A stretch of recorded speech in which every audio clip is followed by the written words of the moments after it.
எப்படி உங்களுடைய உடலுக்கு உணவு எப்படி அவசியமோ, அதே மாதிரி உங்களுடைய உயிர்த்தன்மைக்கு ஆன்மீகம் அவசியம். இதற்கு நீங்க நேரம் தனியாக ஒதுக்கணும்னு அவசியம் இல்ல. உங்களுடைய ரொட்டீன் லைஃப்ல உங்கள கொஞ்சம் டியூன் பண்ணுனா போதும். அதாவது உங்களுடைய தன்மை மாறுனா போதும். தினமும் நடக்கிற உங்களுடைய செயல்பாட்டுல உங்களுடைய தன்மை மாறுனா போதும். எப்படின்னா, தினமும் நடக்கிற உங்களுடைய செயல்பாடுகளுக்கு ஒரு நன்றி உணர்வோட நீங்க செயல்படணும். அதே மாதிரி ஆஃபீஸ்ல வேலை செய்யும்போதும், குடும்பத்தில வேலைகள் செய்தாலும், அத ஒரு சேவை மனப்பான்மையோட நீங்க அத வேலை செய்யணும்.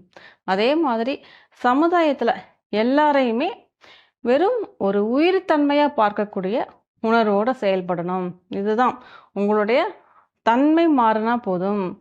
ஆன்மீகம் குடும்பத்தை விட்டுட்டு வான்னு சொல்லல. வேலையை விட்டுட்டு வான்னு சொல்லல. நீங்க பார்க்குற வேலைய சரிவர செய்வது எப்படின்னு உங்களுடைய உள்தன்மையை மாற்றி அமைப்பு தான் ஆன்மீகம்.